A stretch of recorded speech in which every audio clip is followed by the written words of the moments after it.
The Famicom Disk System was a console that always intrigued me. The technology behind it was always, something I found very interesting. Probably mostly because we never got the Famicom Disk System in North America. But I always thought it was kind of cool. You use these little discs, little like floppy disk type things to play games. And it just always fascinated me. So I wound up getting one a long while ago. And I know there's tons of different ways to play Famicom Disk System games. We can emulate them. I've emulated them quite a bit. But I've had the original Famicom Disk System for a while. I always thought this thing was kind of neat. They are notorious for the band inside to go bad. This has been refurbished, so it works just fine. But I thought it was kind of crazy. Like if you wanted to power this by battery, you could use 6C batteries. Forget that noise, right?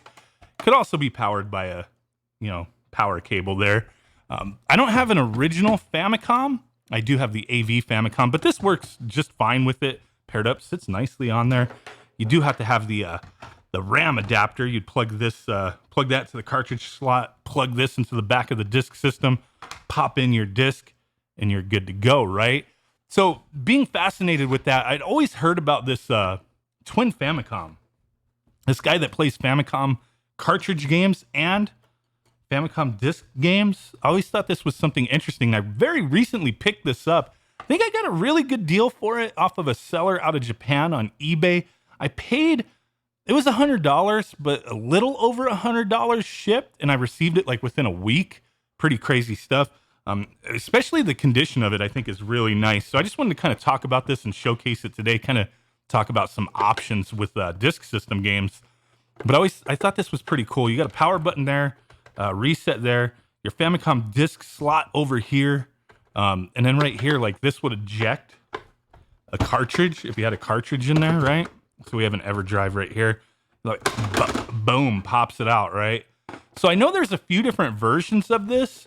The one that I have doesn't have the turbo sliders, but I know there's another one that has turbo sliders and the cables are a little longer for the controllers. Like this is very reminiscent of an original Famicom with the very short cables. So it's not like probably not the best way if you want original hardware to play these games. It's just a very interesting way in my opinion. Second player controller. You do have the microphone there.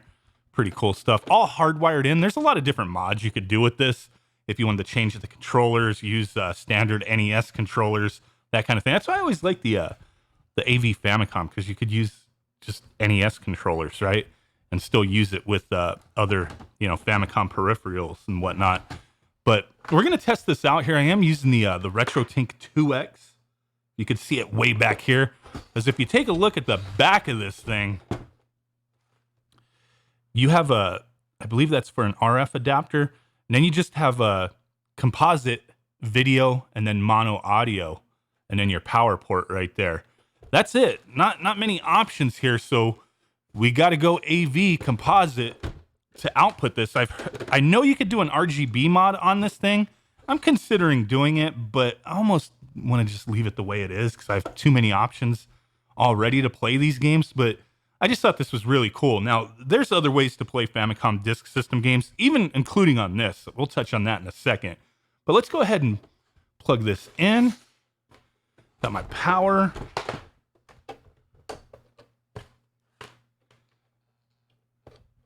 The cable's plugged in. And from what I have seen, I think I have this thing powered on. Yeah, I do. Oops. From what I've seen, or heard anyway, like early Sharp Twin Famicoms, when you boot the Famicom Disk System side, you don't get the Nintendo logo showing, but on mine I do. So I'm guessing maybe it's earlier models that are like that, because if you look at this, there's no Nintendo branding on this thing at all. Famicom, nothing that says Nintendo. You've got Sharp, Twin Famicom, a lot of Japanese characters here, even including on the bottom. If I get that in view here,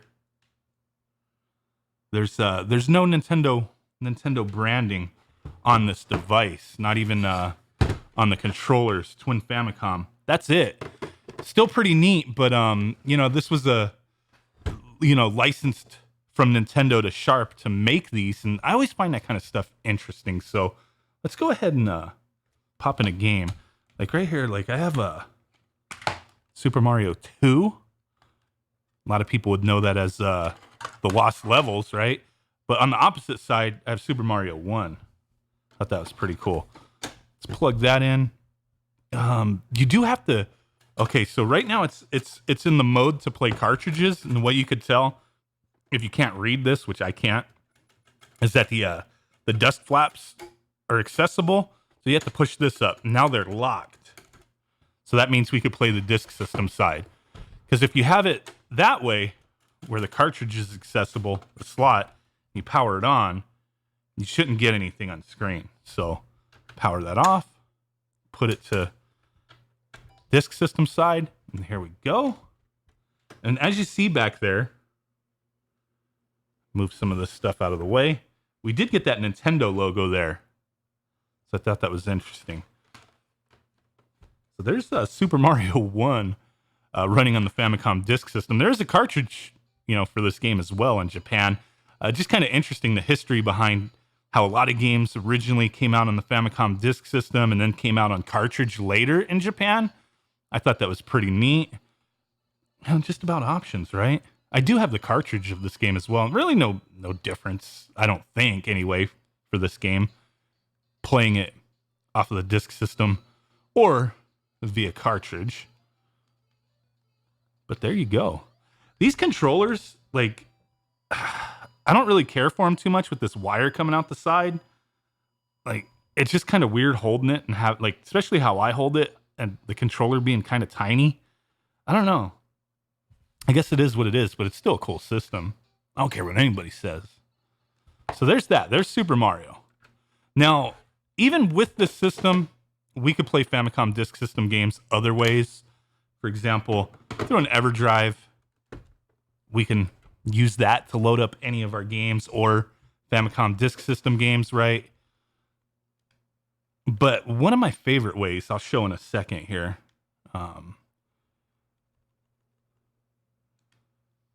Here's Legend of Zelda. And the neat thing with the EverDrive N8 Pro is that it does have a Famicom disk system switch on the top to flip the disc. But in the menu, as you'll see right here, the light just flashed. It's going to do it automatically. I have it just set to just flip the discs like automatically instead of me having to press a button to do it. You could turn that off or on. But here we go. Playing it this way, you don't get the same like quality of audio with the Famicom disk system audio. At least, I mean, from what I could tell, I'm not an expert on these things. I mean, you guys should know that. I'm just going off of my experiences. But the audio playing it this way is not the same. It's still fine, but I noticed like with this setup, the audio is lower. And it's not the Famicom disk system audio, not the perfect audio that you would originally get. The audio is like very low. I have this it's mono audio, but I have this like all the way up, and it's a lot lower playing it through this. But I still love this cart.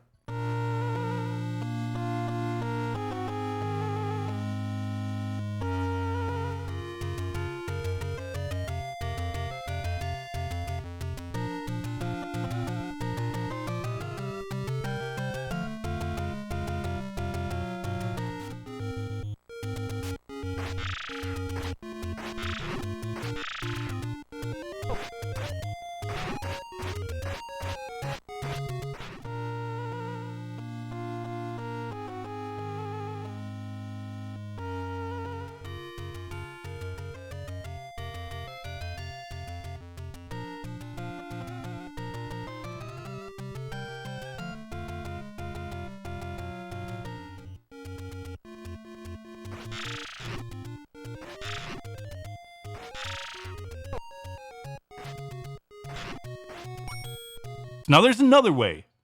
Let's power that off. Eject. Flop that flip out. There's another way we could do this, and I find this pretty interesting. So let's take our RAM cart, which the Twin Famicom has a RAM cart built into it, right?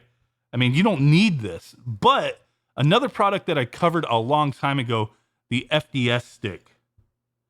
Focus, bish.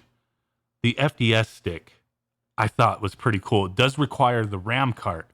So the seller of this of the FDS stick. He also sells an adapter where you don't need the RAM cart if you're playing it on a twin Famicom, where you could just plug it into the back since it already has the RAM cart built in.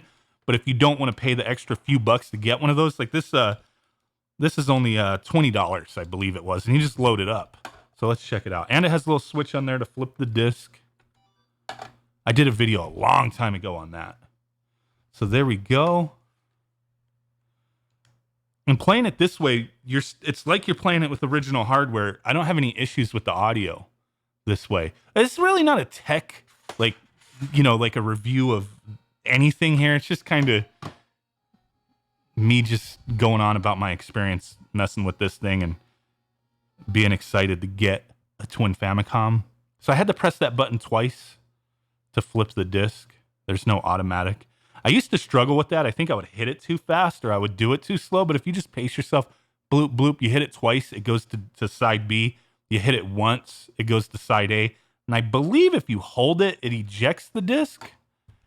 Pretty sure. I used to struggle with that, but I've got it down now. I'll put a link in the description if you're interested in that. I think it's a neat device, especially if you get the RAM adapter. You could find these reasonable price without the actual system. The actual Famicom disk system. You can find them for a reasonable price. But the audio's louder here. And I'm getting the actual audio because we're playing with the RAM adapter and whatnot. So we're playing with original hardware. Whereas with the EverDrives, it's not. You don't have the original hardware.